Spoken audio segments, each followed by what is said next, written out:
Hey, good evening, everyone, and it's Lilia from Heal Scotland here with my buddy in wild medicine, Claire.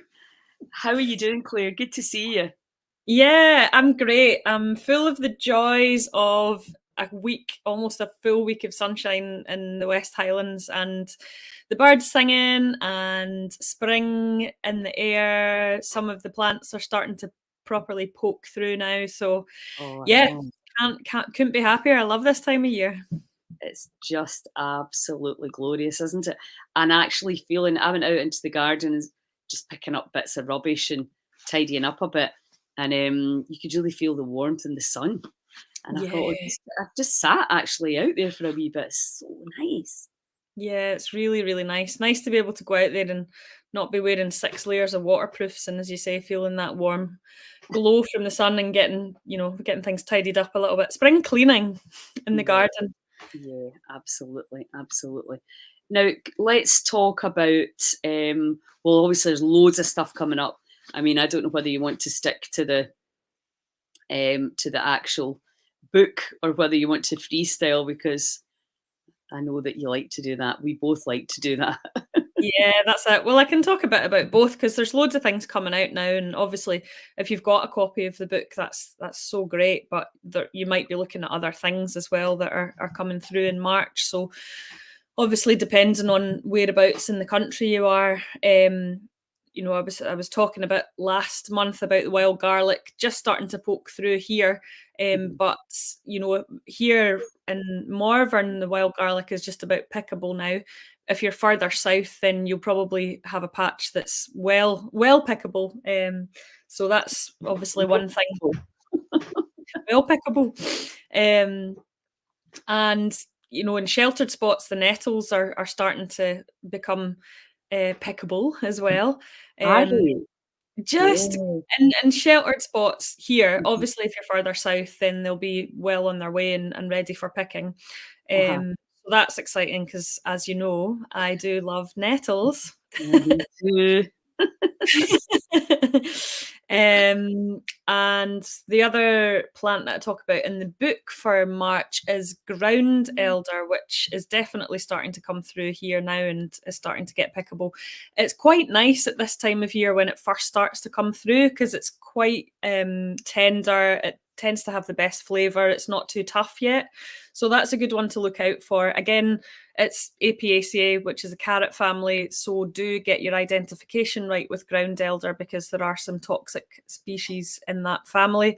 In Mhm. fact, just a few weeks ago, I had a frantic phone call from a patient telling me that his wife had just eaten what she thought was hemlock water dropwort, which is probably the UK's most toxic plant, and that is out at the moment. So they sent me some pictures, some photographs of this plant that she'd eaten, and I could confirm that she had indeed ingested some of Britain's most toxic plant.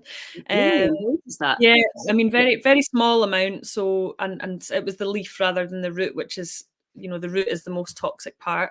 But they did make the call that they should probably go to A&E for monitoring. Thankfully, she was okay. She just had a very small amount, but it's just a big lesson to really get your identification right. So So do if take.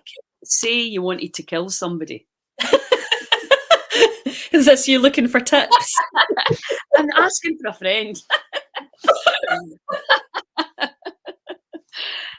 I mean, would it kill you? Oh yeah, Would absolutely, it it kill could. somebody you didn't like? Yeah, I mean, here's a conversation that I didn't think we were going to be having tonight. Yes, you can certainly kill somebody by ingesting that plant and certain other plants that grow wild in the UK as well. Yeah. Really? Yeah. I mean, Yes. I know that fungi get the bad name for being sort of scary, don't they? They And I absolutely do. suppose Yeah. up until probably quite recently, the people that were foraging were usually very well educated. But now that we're all going out, and looking for things, then I guess you really do need to be careful. Um, Absolutely. Yeah, yeah. And some people do think, oh, I'll just have a nibble of this, I'll have a nibble of that, and that's absolutely fine. But you really do need to, it's one of the first things that I say when I'm teaching foraging courses is, I think it's the bit that everybody starts to zone out at, the bit where I talk about the guidelines, as I like to call them, because I don't like rules. But these things are there to keep people safe, and you do need to get your ID right, because yes, you could die if you eat the wrong thing, and that's plants, that's mushrooms, not seaweeds, as we spoke about before. Yes. Yeah. You'd be all right with seaweeds. Some are tastier than others, of course, but none of them are going to kill you in the UK.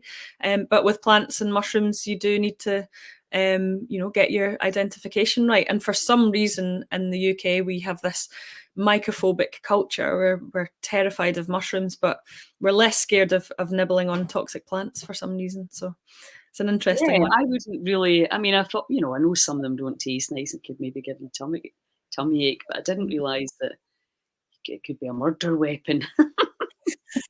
I feel like I've planted some seeds of malice in you.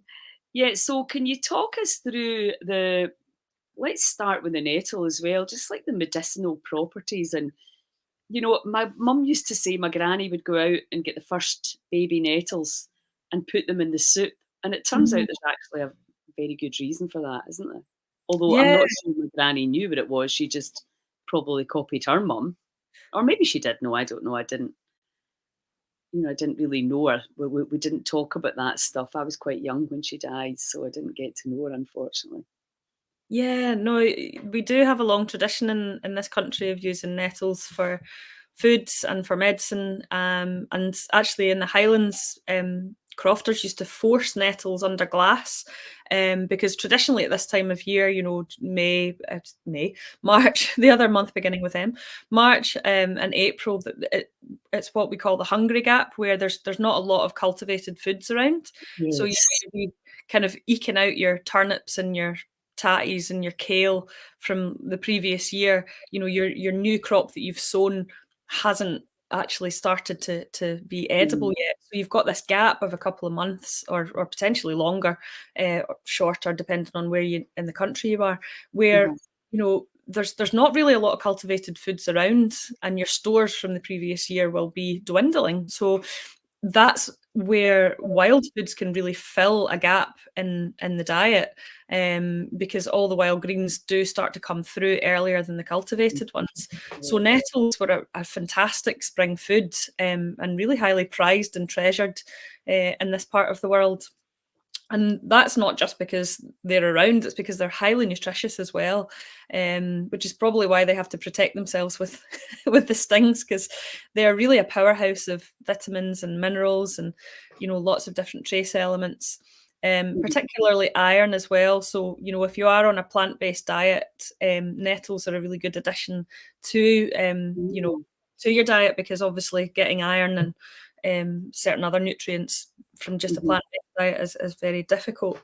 I mean, medicinally, they're anti-inflammatory. They're a spring tonic, so they help to cleanse through the kidneys. They are what's known as traditionally known called a blood purifier. So we have this class of herbs that we call alteratives, which are the blood cleansers. So nettles were traditionally thought to cleanse the blood in the spring. So they're a great food or medicine to add in at this time of year. So and of course you can use them fresh, and as you say, just put the tops into soup. You can dry them for use later on. You can blanch them in a big pot of water and put them in the freezer.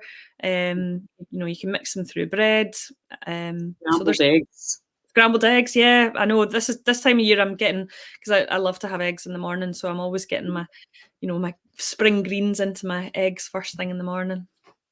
And then Yeah. of course your wild curry as well, wild green curry. That's one of my favourites. Mhm. Is that in the menu for the Oh retreat? yeah, absolutely. That's my favourite, absolute favourite, absolutely Can't love have it. a wild medicine retreat without a wild green curry. Yeah, no, that's true, it wouldn't be right.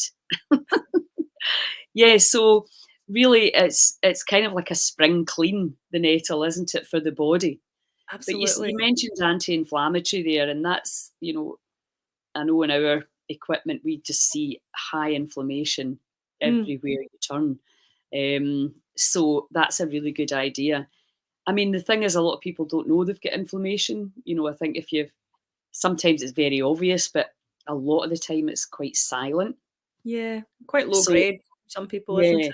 Yeah. so it's I think it's a great idea just to what about heavy metals? Does it would it help?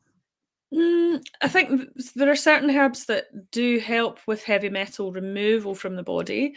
I wouldn't say nettles are, wouldn't they certainly help to cleanse, but heavy metal removal probably less so.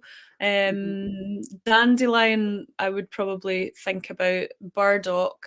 One of the herbs that has a very good reputation for heavy metal cleansing is coriander, actually coriander leaf. That's what I was gonna say, which I Also, love anyway.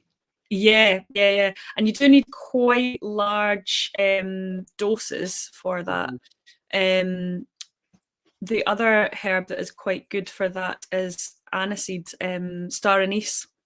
That's Okay. quite good for removing heavy metals, and bilberry as well, blaeberries, which I do write about in the book. That can help, and dulse seaweed is another good one. Right, I can add that in then. Yeah. Um, yeah, what about the kinda shop bought blueberries? Would they Yeah, they're probably not quite as strong. They don't have Mhm, as much of the kind of antioxidants that the wild ones do, mhm, but they would certainly, wouldn't do any harm. You'd mhm. probably maybe need a larger quantity of them. Yeah, Um, I've been using zeolite clay, yep. um, Mhm. so but it's still showing up, but I'm just gonna keep going with it because I know it can take some time. I got It all my can. mercury fillings out, and much as it I know Mm. they're incredibly well, it looked like there's no way any mercury can get into your mouth. It was all taped off and sealed Uh-huh. off, but, um, I mean, I'd had these fillings in pretty much most of my life, Yeah, so, getting it all out is seems to be a wee bit of a chore, but I yeah, think this is something I could definitely add in. I know mm, coriander, and I'll eat it by the packet. yeah. Um, but again, you're like that. Where does that come from? I know, and then, a lot of It's the cultivated herbs, they're I so know, I badly know, with I pesticides and know, things. It's really hard, and particularly rural, remote areas, it's really, really hard getting organic produce, which I know. comes back to growing your own. I know. Well, at the farm we had not so much last year, but we had tons of coriander because Nice. basically I'd said we will never, we'll never, not be able to use it, Yeah, because it's just you can put it in everything, and people love it in salads as well.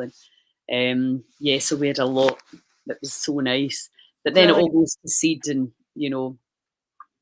it's not really got that. I mean, you want it all year round, but Yeah, yeah. obviously, there was a bit of a short season for it. It is short, yeah. I mean, you can successional sow coriander and get a kind of, Can fairly. you? Yeah, but it's a bit of a princess, I have to say. Is it?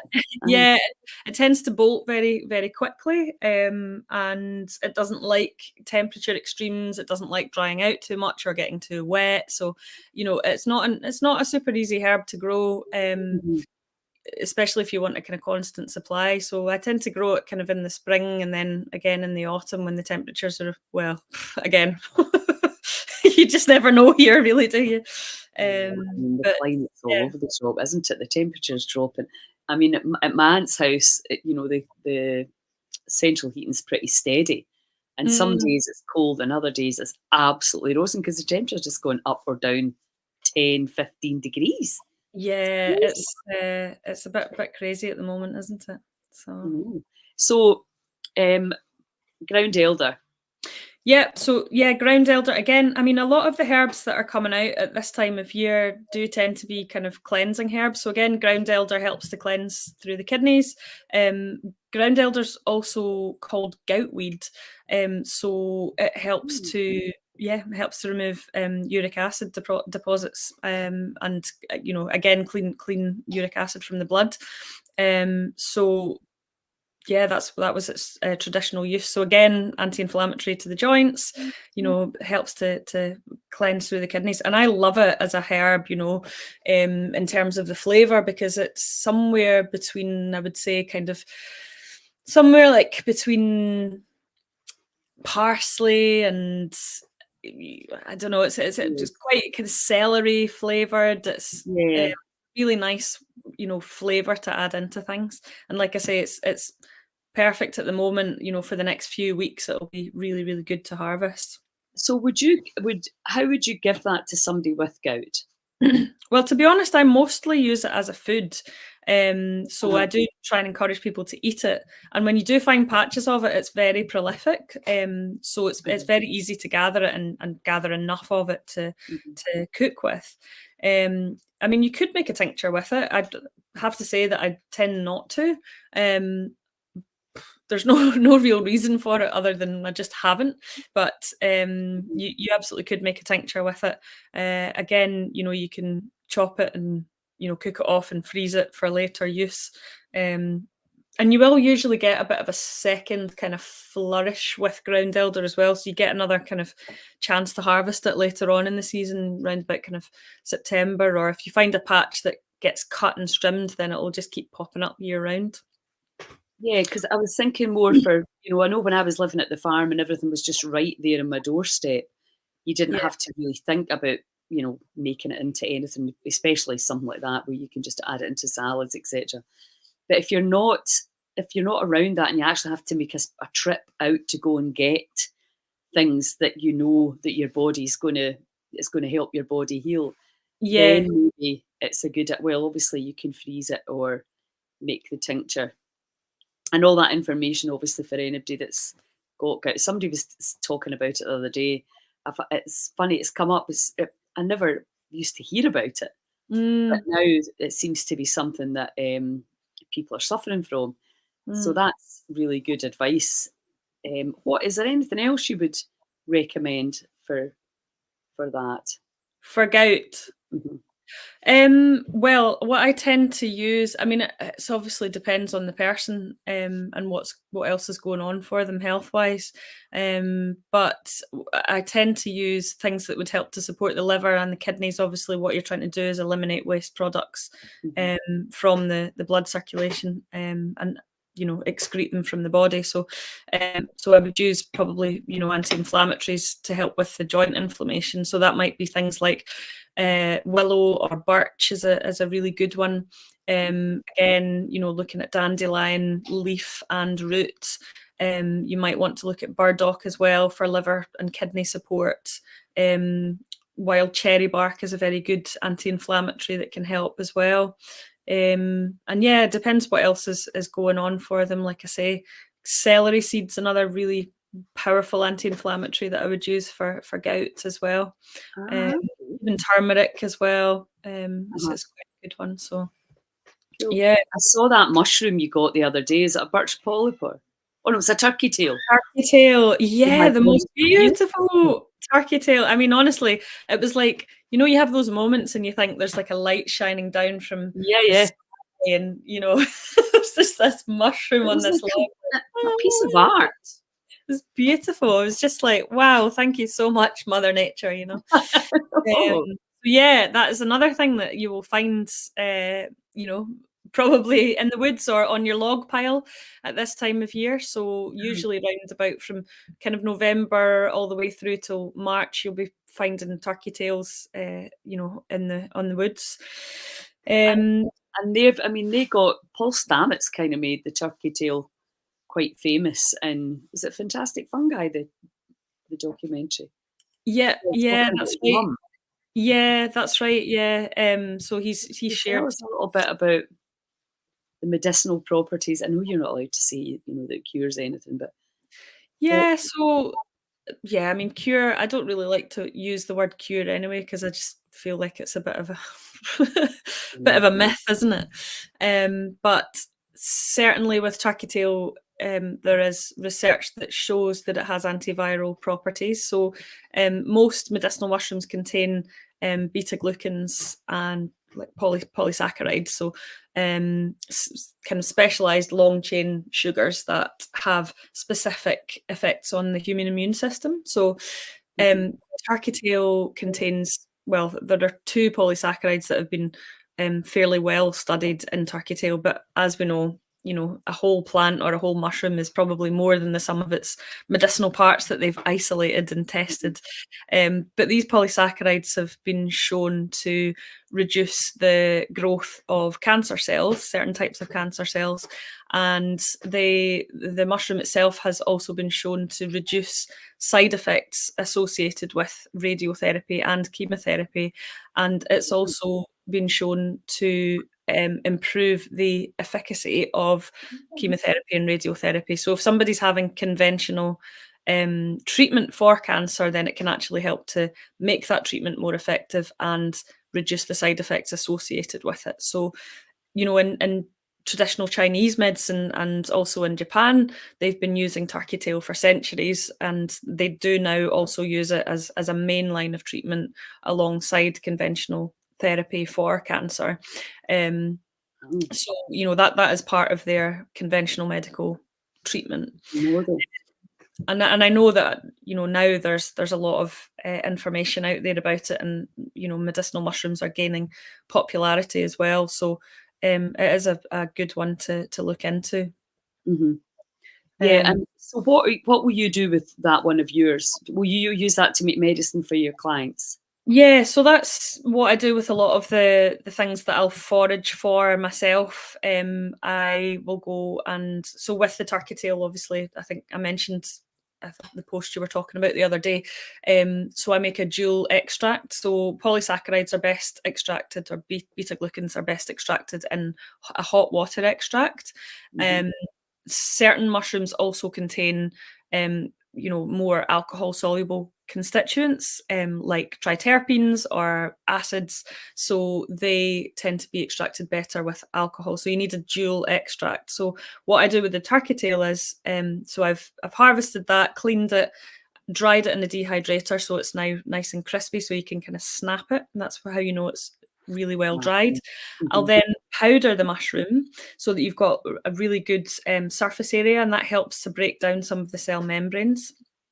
And then I'll get it into a slow cooker with water and leave that on a low setting overnight. So you're doing a really long, slow decoction.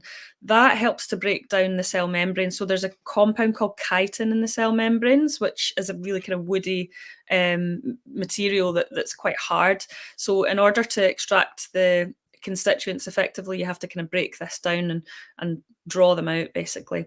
And then once I've done that, then I will fix the entire lot with alcohol, which will then help to draw out the triterpenes and acids so that's my way of extracting most medicinal mushrooms that I use.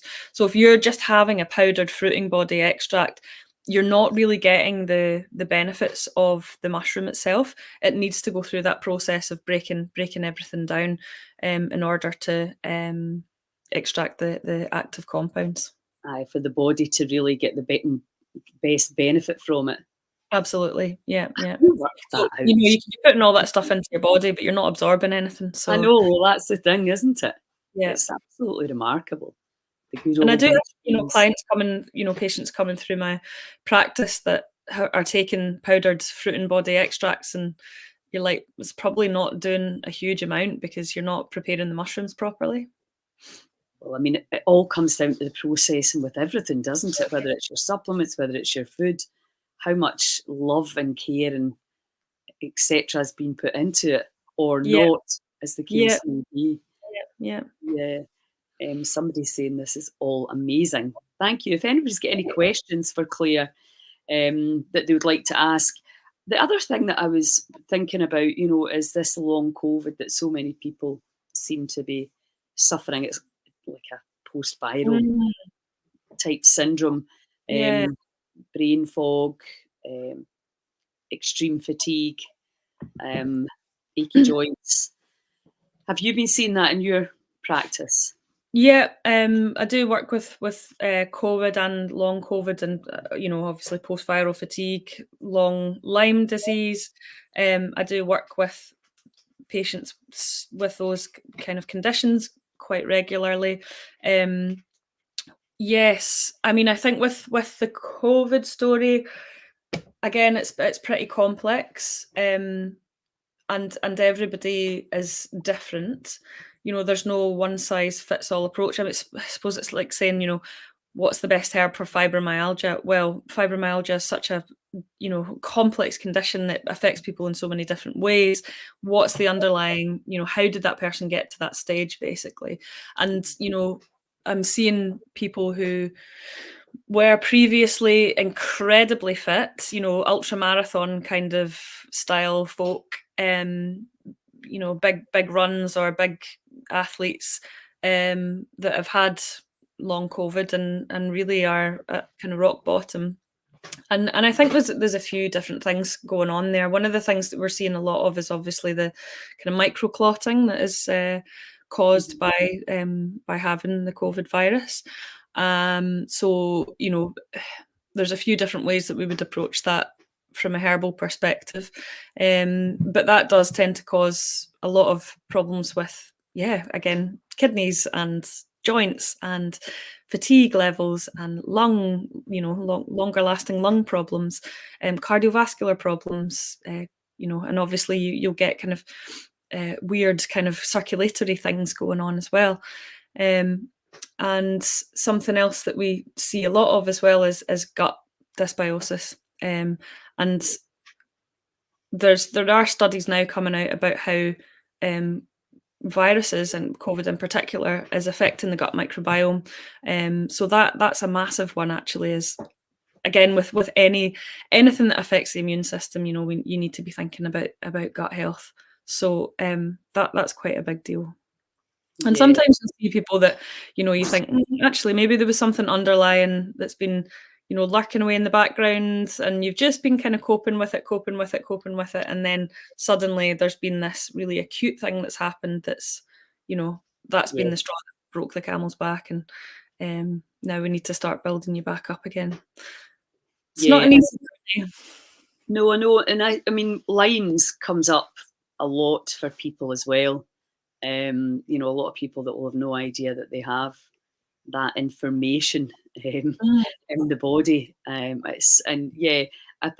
that, like we were talking about before we came on, there is a straw that breaks the camel's back, and that can be like my daughter, it was a sickness bug, whatever caused it, doesn't matter, but or it can be an emotional trauma. Or it can be, a big event. You just don't know very often exactly what it is. Then suddenly you're just like, your fatigue gets to a level that becomes unmanageable, or your brain fog becomes unmanageable. That, because you hear that a lot now. Yeah. What can I do for smell and taste being lost for 2 years? Can I book an appointment? I'm booked in the Wild Medicine Retreat, but I'd like to have an appointment for a few issues. What is microclotting? Didn't take jabs, but did. Bad loss of hair and smell and taste. It's funny because two of my friends lost their hair unvaxxed, but got bad COVID. And the smell and taste thing, for a lot of people, it's miserable. You can't taste your food. You can. What's the best way to contact you? Email. Yep, so you can email me, Clare Houlihan, so that's ClareHolohhan at hotmail.co.uk. That Hotmail address. What age are you? Clare Houlihan at hotmail.co.uk. There's something wrong with that. You know what? I know. I'm technologically challenged. Yes, there is something wrong with it. That's another conversation for another time. West Island Herbal is Clare's business, Yeah, so and you'll be able you can to. actually go if you just want to book an appointment, you can actually go onto my website, which is westhighlandherbal.co.uk, and Mhm. there is an appointments section where you can book yourself in Or for a you can put consultation. yourself in. Right, so Oh, West Highland Herbal.co.uk. Is yeah. that right? Okay. And you can book yourself in. I'm thinking that's Maggie because I know Maggie's coming to the retreat. Is it you, Maggie? Because it just shows up Facebook user. Yeah, that's great because that would be good for you to Yeah. have a chat with Claire. The taste and You know, smell thing is tricky. It's kind of about retraining your nervous system, which, you know, it takes a lot of time. But you know, the one thing that for has sure. worked for quite a lot of people is the just reinforcing that kind of strong smell. So, you know, orange peel, coffee, essential oils a couple of times a day.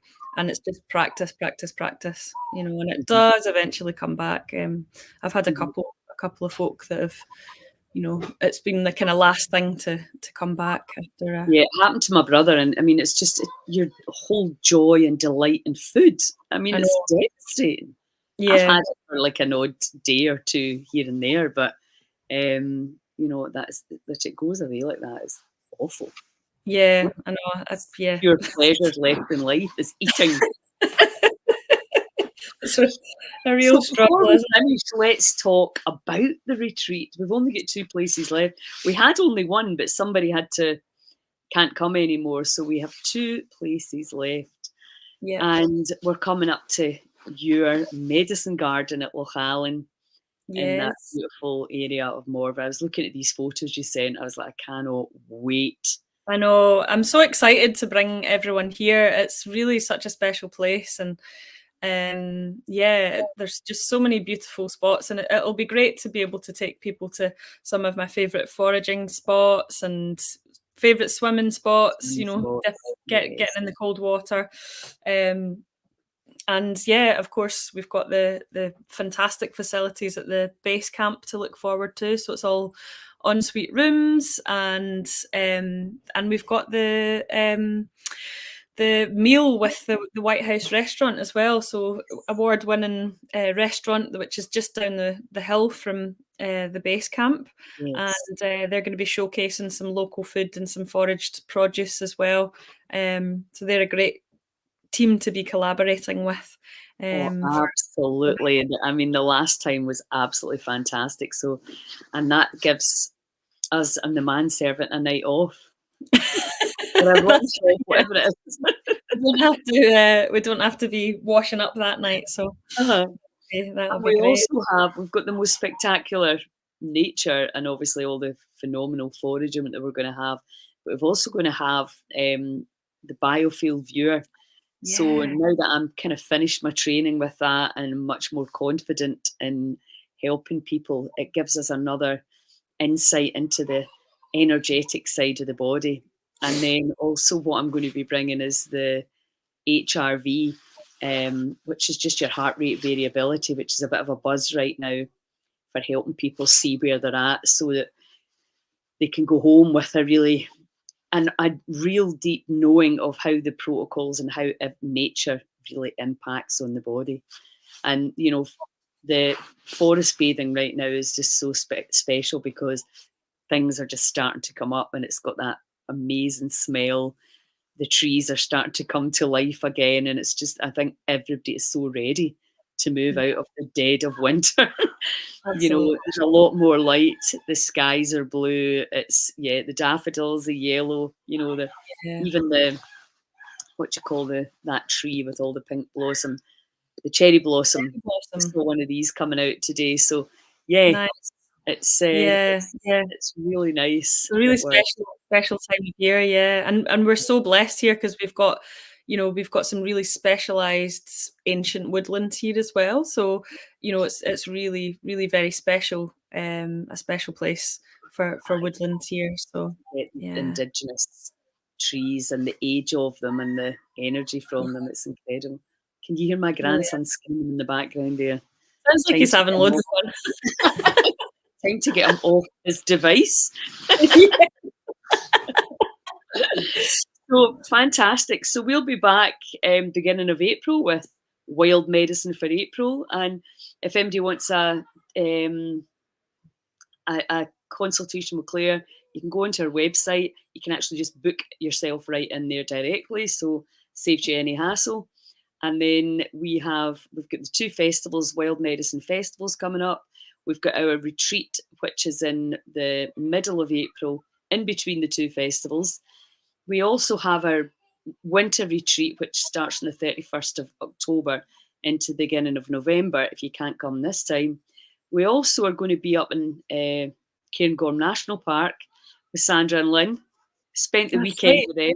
They were Yeah, at yeah, the July. Inverness Goddess Gatherings. It was great. So there's a day and maybe 2 days, but it's a day course that Claire's going to be at there with the foraging and medicine making.